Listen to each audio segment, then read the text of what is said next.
앞서 우리가 같이 기도했지만 어제부터 해서 계속 안타까운 비 피해 소식들이 들려오고 있습니다. 오송에 있는 지하차도에서 사망자, 실종자 소식이 있었고요.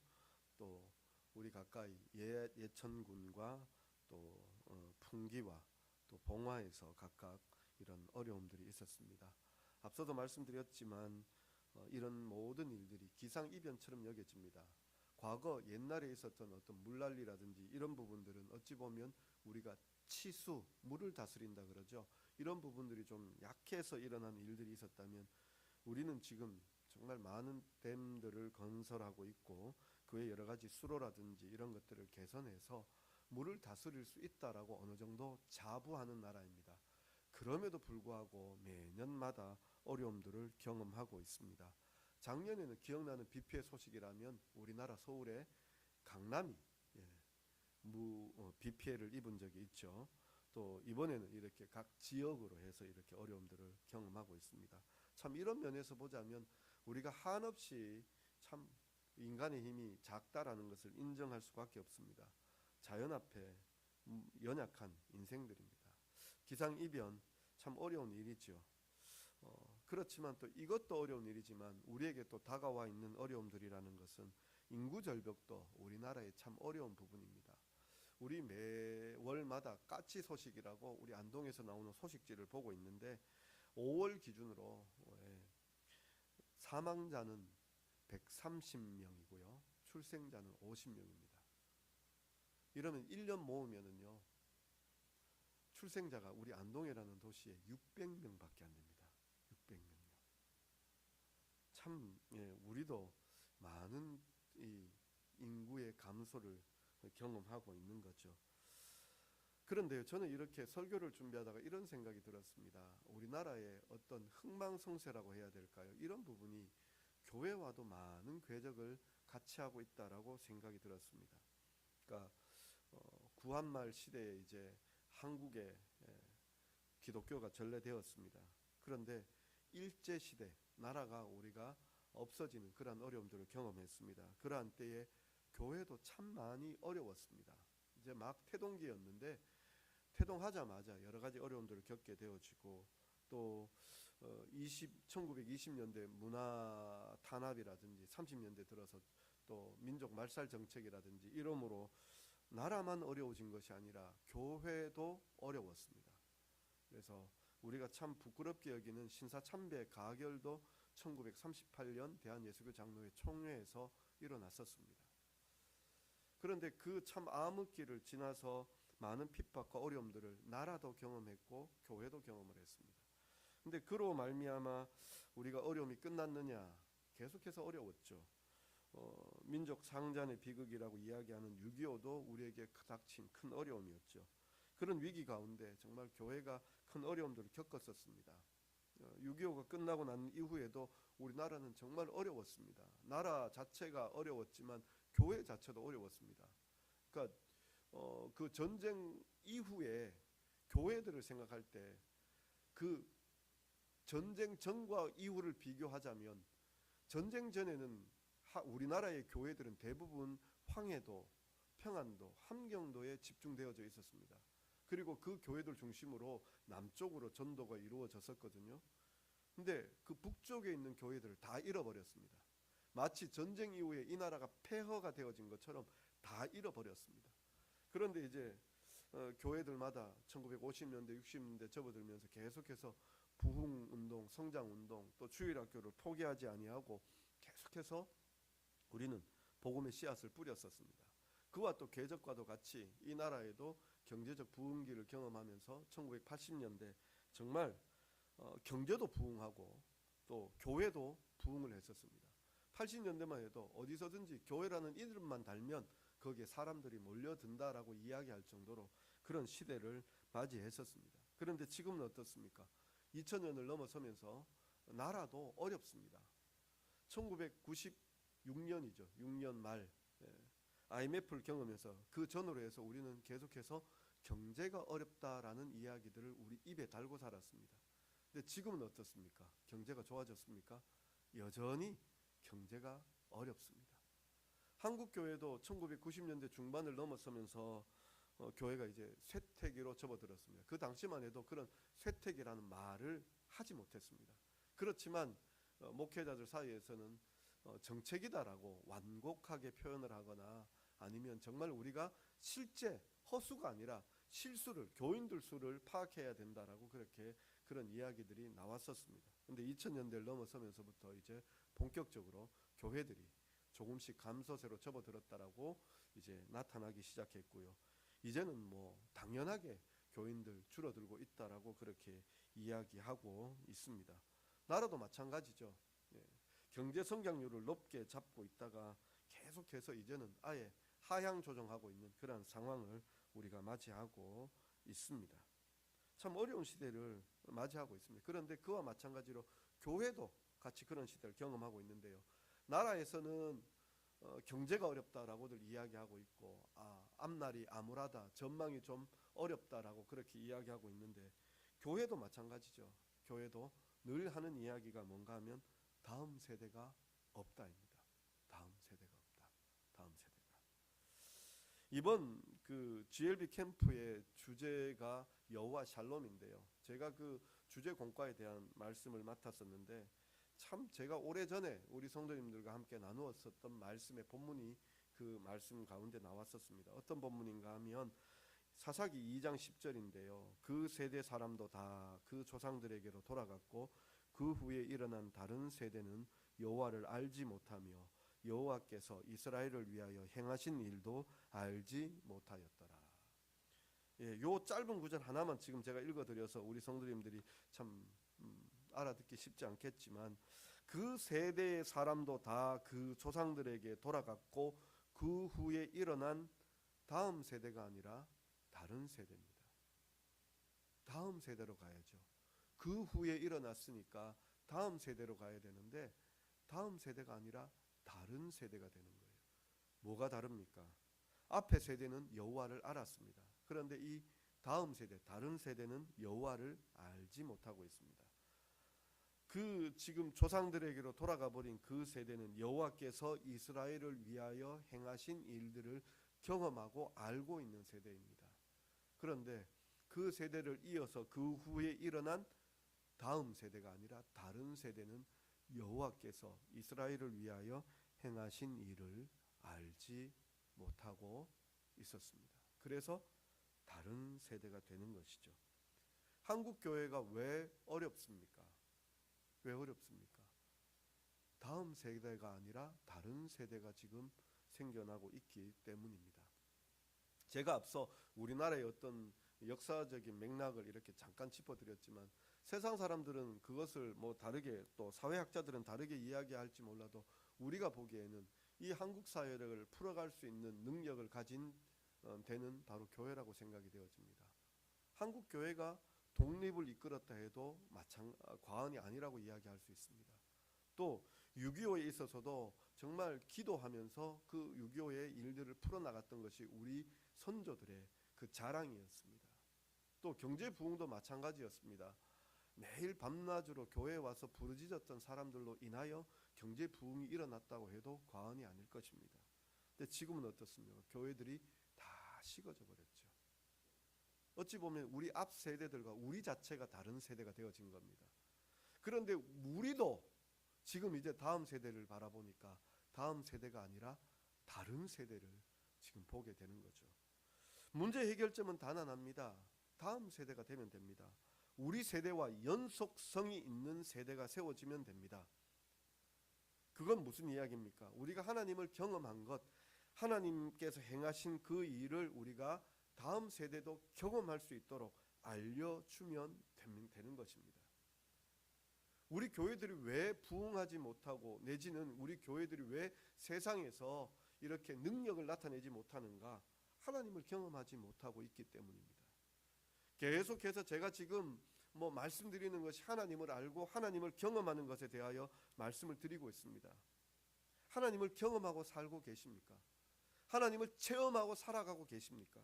우리의 문제가 어디에 있는가 하면요, 우리 신앙의 문제는 하나님을 체험하지 못하고 살아가는 데 있다라는 것이죠. 오늘 말씀도 저는 그런 관점에서 보고 싶어요. 그런 관점에서요.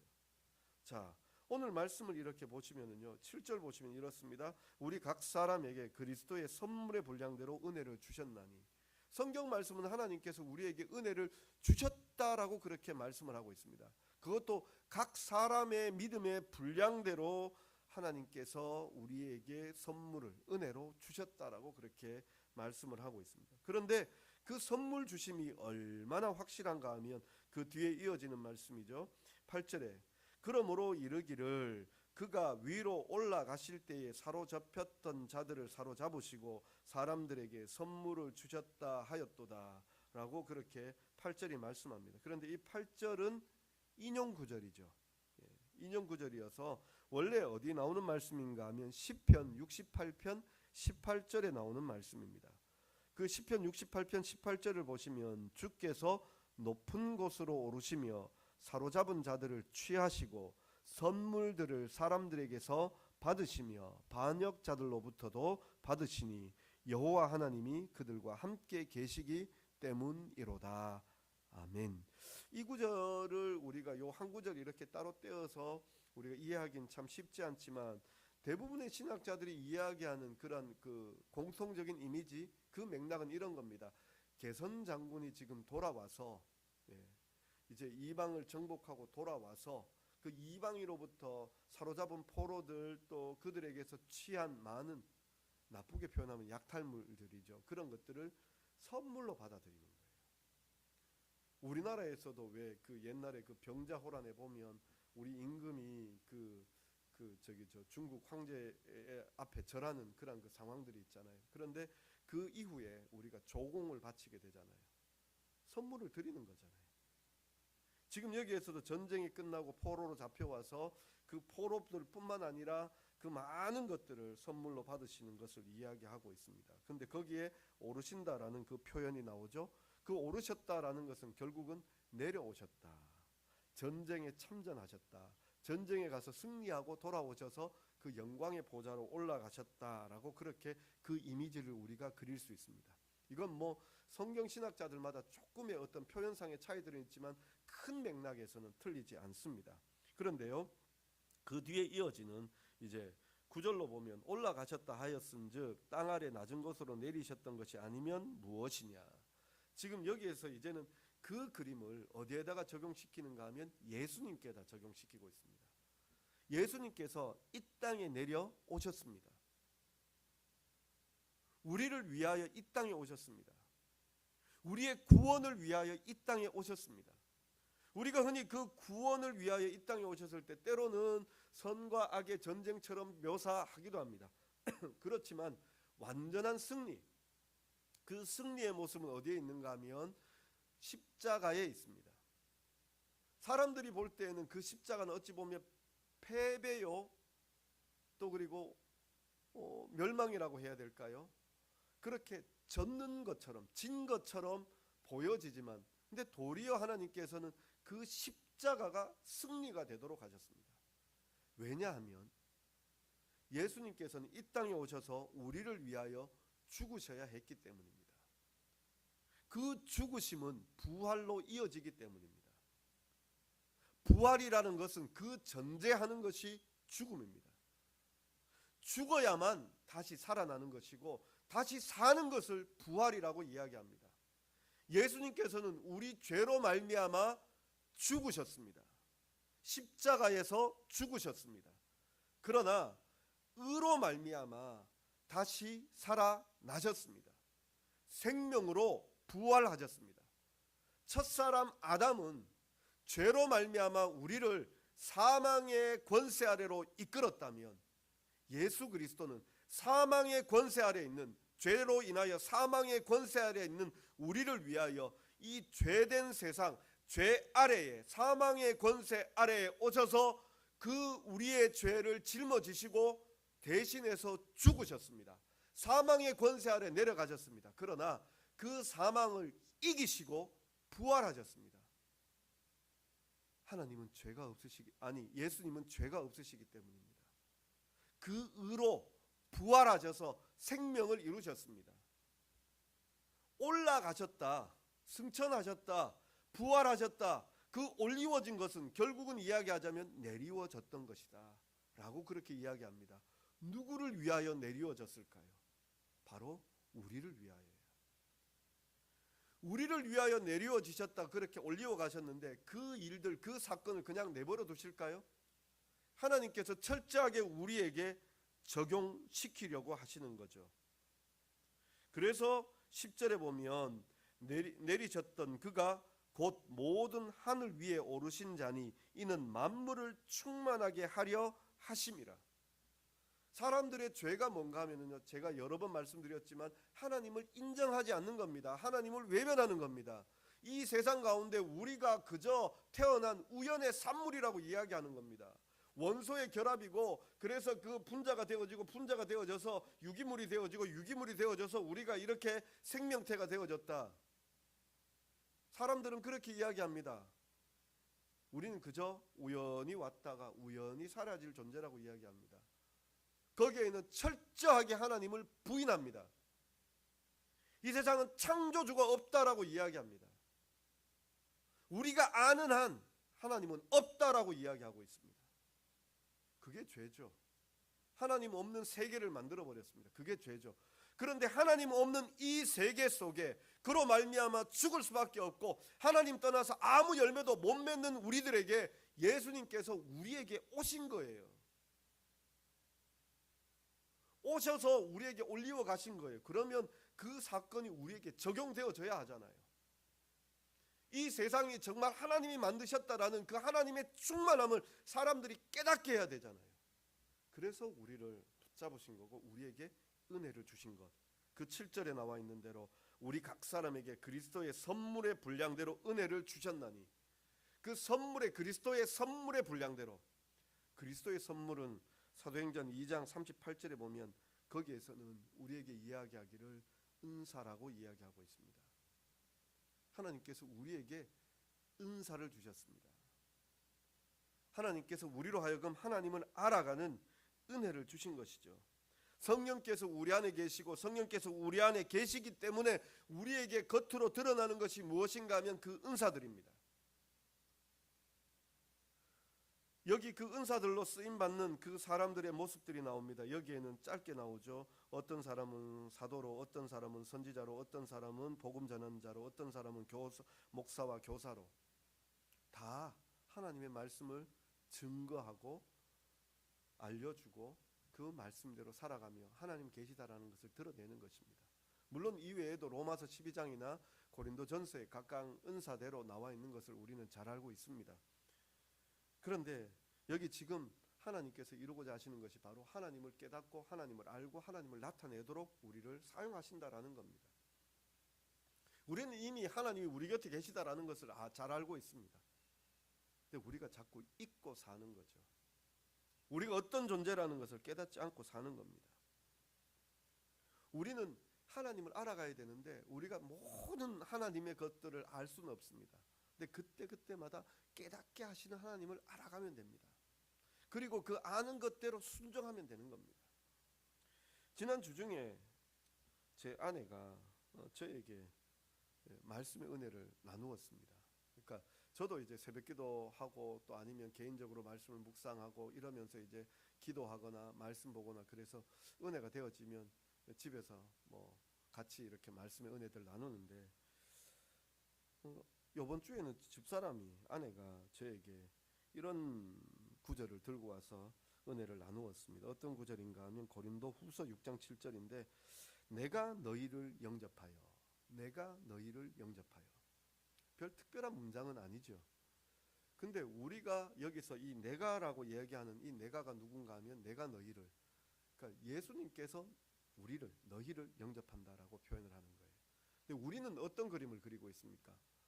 계시록 3장 20절에 나오는 대로 볼지어다 내가 문 밖에 서서 두드리노니 누구든지 내 음성을 듣고 문을 열면 내가 그에게로 들어가 그와 더불어 먹고 그는 나와 더불어 먹으리라. 우리 그림 그리죠. 예수님이 문 밖에 서 있고 이렇게 똑똑똑 문을 두드리는. 그러면 우리가 주님을 모시잖아요. 그러니까 우리가 가지고 있는 심상은 그거죠. 내가 주님을 영접하는 거죠. 내가 주님을 내 마음속으로 모셔드리는 거죠. 영광의 왕이신 그분을 내 마음에 모신다라는 거죠. 그런데 여기 고린도전서에 보면 어떤 말씀인가 하면 주께서 우리를 영접하신다라는 거예요. 주께서 우리를. 그 아내가 그 구절을 여러 번 보았다라고 이야기하는데 그날따라 이 말씀에 그냥 너무 감격하는 거예요. 우리 아무것도 아니잖아요. 우리 정말 별 볼 일 없는 존재들이잖아요. 그런데 주께서 우리를 영접해 주신다. 왕처럼 맞아 주신다라는 거예요. 우리가 뭐라고 진짜. 그게 감격이 되어지니까 그날 참 그 말씀으로 인하여 은혜를 경험했어요.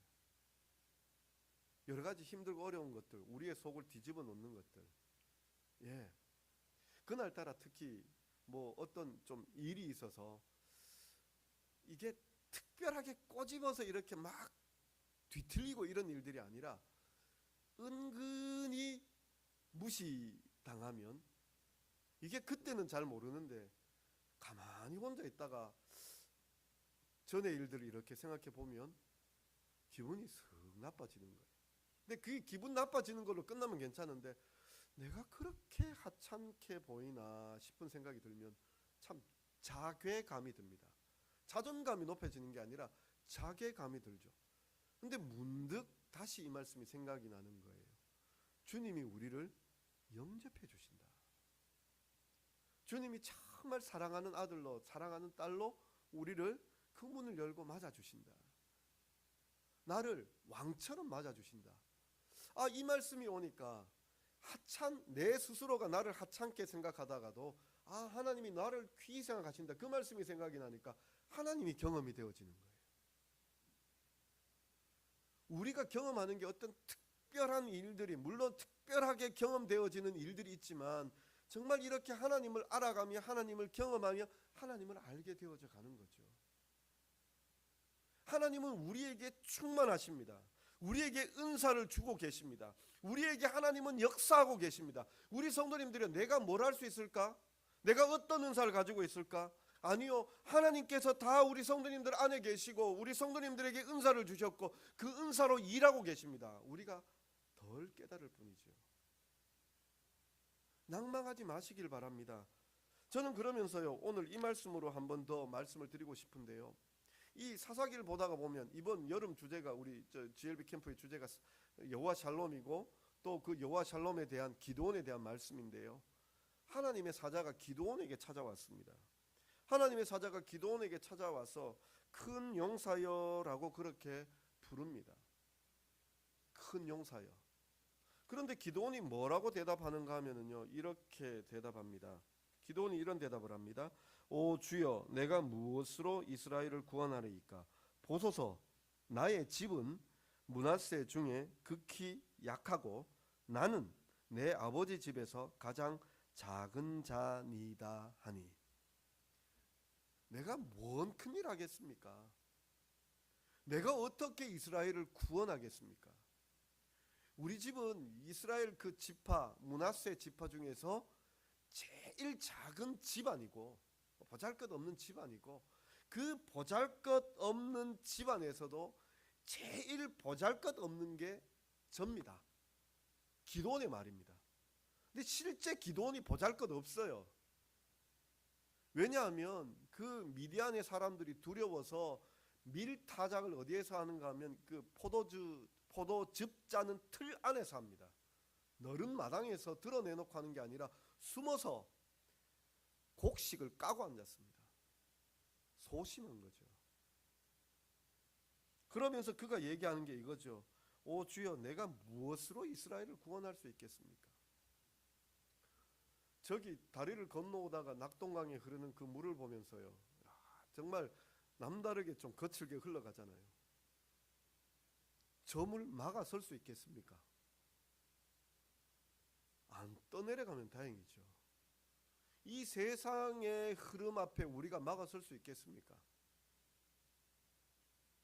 우리 자녀들 정말 열심히 공부하라고 우리가 이야기하고 있는데 그게 아니다라고 이야기할 자신이 있습니까? 저도 섣불리 그 말 못하겠습니다.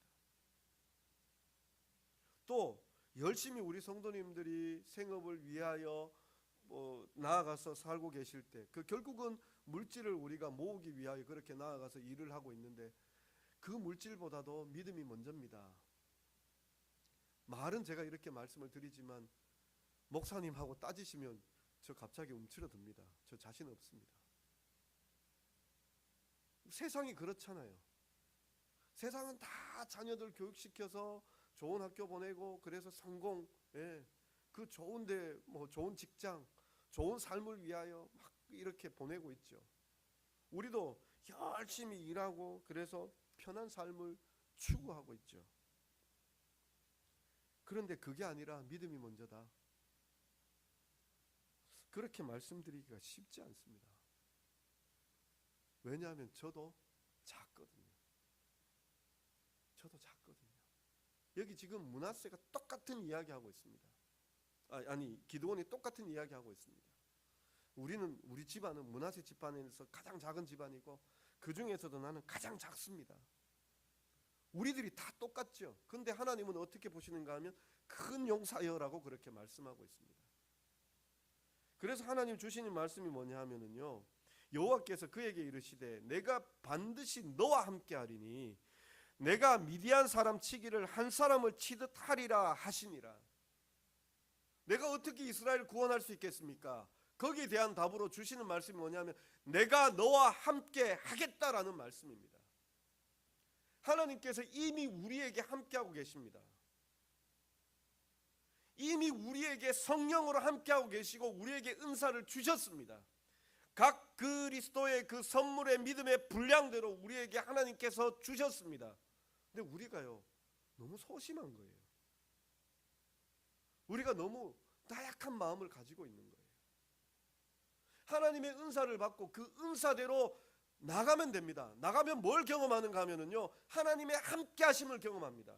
기드온의 이야기를 보면 이렇게 기드온이 소심하잖아요. 그런데 하나님께서 자꾸 제쳐가시죠. 하나님 못 믿겠습니다, 이 얘기거든요. 그랬더니 하나님께서 그에게 예배를 받으십니다. 반석에서 불이 나와서 기드온이 가지고 온 재물을 다 태워버리시고요. 그리고는 기드온에게 명령 주십니다. 네가 가서 너 아버지 집에 있는 그 바알 다 태워버려라. 낮에 못하고 밤에 가서 그거 다 태워버립니다. 그리고 이번에는 미디안과 싸우라 그랬더니 제가 어떻게 싸웁니까? 안 나갈랍니다. 그랬더니 양털 가지고 와서 시험하죠. 하나님, 제가 이 전쟁 나가는데 하나님 함께 하신 증거를 보여주십시오. 여기 지금 사방천지 이슬 다 내리게 해주시고 여기 양털만큼은 이슬이 내리지 않게 해주십시오. 하나님께서 그렇게 해주셨습니다. 그런데 거기서 끝났습니까? 하나님, 이번에는 반대로 해주십시오. 여기 양털에만 이슬이 맺히게 하시고 천지 사방에는 이슬이 없게 해주십시오. 하나님께서 그렇게 해주셨습니다. 왜 그렇게 해주십니까? 하나님 함께 하시는 표를 계속해서 주시는 거예요. 나가라고요. 그래서 데리고 나갔더니 32,000명 데리고 나갔더니 저쪽은 135,000명이 옵니다. 하나님께서 어떤 명령 주시는가 하면요, 겁나는 사람 돌려보내라 그랬더니 22,000명이 돌아갑니다. 그래서 10,000명 남았죠. 다시 또 내려가서 물을 먹이라고 이야기합니다. 물을 먹였더니 하나님께서 그 물 먹인 사람들 중에 이렇게 먹는 사람 저렇게 먹는 사람 나누라고 하죠. 꿇어 앉아서 먹고 어떻게 혀로 핥아 먹고 이렇게 나누니까 300명 대 9,700명이 남았습니다. 그랬더니 하나님께서 어느 쪽을 택하시는가 하면 300은 남기고 9,700은 돌려보냅니다. 그리고는 전쟁하라고 얘기하십니다. 그 300명의 뜻이 뭡니까? 내가 너와 함께한다라는 뜻입니다. 우리가 가지고 있는 은사들이, 내가 가지고 있는 그 성령에 대한 그 은혜들이 그게 보잘것없다? 참 보잘것없죠. 내가 생각하기에 참 보잘것없는데 하나님이 거기에 함께 해주시니까요, 하나님의 능력이 나타나는 겁니다. 이 세상 가운데 충만한 그 하나님의 능력이 나타나는 겁니다. 우리가 어떤 사람들인가 하면 하나님께서 우리에게 나타나셔서 이 세상 가득한 그 하나님의 충만함을 드러내게 하셨던 겁니다. 그 일을 위하여 우리를 부르신 거예요. 하나님 계시다라는 것을 알리기 위하여 우리를 불러주신 거예요. 하나님 계시다라는 것을 우리가 알리기 위하여 여기에 모여 있는 거예요. 하나님을 예배하는 거예요. 우리 안에 있는 이 성령의 이 함께 하심이, 이게 드러나는 것이 은사입니다. 가장 대표적인 게 방언이라고 이야기할 수 있고 신유라고 이야기할 수 있지만, 섬기는 것도 은사고 지혜롭게 가르치는 것도 은사고 또 복음을 전하는 것도 은사고, 우리가 정말 구제하는 것도 은사고, 긍휼히 여기는 것도 은사고, 다양한 은사들이 정말 많이 있습니다. 우리 교회가 그렇게 다양한 은사들이 있지만 우리가 어떤 사람들입니까? 한 믿음 안에서 한 하나님을 섬기며 한 성령으로 인침받은 사람들입니다. 우리가 어떤 사람들인가 하면 하나님의 충만함을 드러내는 사람들입니다. 하나님이 우리와 함께 해주셔서 하나님 일하시게 하는 일을 우리가 경험하는 것입니다. 우리 성도님들이요, 정말 저는 우리 성도님들이 그 삶의 현장에서 하나님을 경험하시기를 간절히 바랍니다. 하나님을 경험함으로 말미암아 이 땅 가운데 하나님 살아계심을 드러내셔서 하나님께 영광 올려드리는 그런 우리 성도님들 되실 수 있기를 간절히 바랍니다. 우리에게 필요한 것들을 하나님 앞에 구해 보십시오. 하나님께서 반드시 주실 것입니다. 또 하나님 앞에 우리가 나아갈 바를 하나님 앞에 구해 보십시오. 하나님께서 말씀으로 우리에게 인도해 주실 것입니다.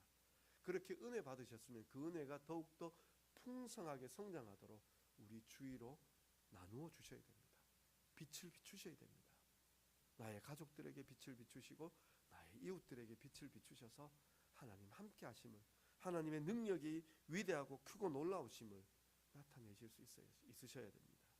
우리 성도님들이요, 정말 우리가 한 사람 한 사람이 하나님의 충만함을 나타내는 사람들이 되실 수 있기를 바라고, 우리 교회가 하나님의 충만한 은혜를 나타내는 교회이길 원하고, 그래서 정말 하나님 살아계심을 크게 선포하는 그러한 교회다운 교회, 성도다운 성도들이 되시기를 간절히 바랍니다. 기도하겠습니다. 사랑의 하나님 아버지, 참으로 오늘도 하나님의 함께 하심을 바라고 원하나이다. 우리 안에 여전히 거하시고 여전히 나타나시며 와 함께하여 주시며 우리에게 은사 베풀어 주시는데, 우리가 때때로 하나님을 너무나 가볍게 또 작게 하나님께서 우리에게 베풀어 주신 그 은사를 아무것도 아닌 것인 양 생각하며 연약하게 보잘것없는 것으로 생각할 때가 많았었음을 주님 앞에 고백합니다. 아버지 하나님, 참으로 하나님께서는 우리를 위하여 낮아지셨고 우리를 위하여 높아지셨습니다. 그 하나님이 이루신 일이 우리에게 이 하나님의 함께 하심을, 성령의 충만케 하심을 우리에게 허락해 주셨습니다. 그로 말미암아 우리가 은혜 받아 싸우니 어디서든지 주님을 드러내는 사람들 되게 하여 주옵소서. 주님을 자랑하는 자들 되게 하여 주옵소서. 세상의 탕류가 주님을 무시하고 주님을 없다라고 우리를 뒤덮으려 하나 참으로 주의 힘으로 우리가 그것을 막았으며 주님 살아계심을 보여줄 수 있는 하나님의 사람들 다 되게 하여 주옵소서. 우리가 이 세상 가운데 하나님 살아계심을 경험하며 살아가는 우리 성도들 되게 하여 주옵소서. 하나님의 복락이 하나님의 함께하심으로 나타나게 하여 주시되 건강에 은혜 주시고 참으로 생업에 은혜 주시고 나아갈 바 인도함 받고 우리 자녀들이 높이 들림 받는, 그래서 정말 다른 세대가 아니라 다음 세대가 되어져서 이 땅을 이끌어가는 믿음의 사람들, 그 가정들 다 되게 하여 주옵소서. 예수님의 이름으로 기도드리옵나이다. 아멘.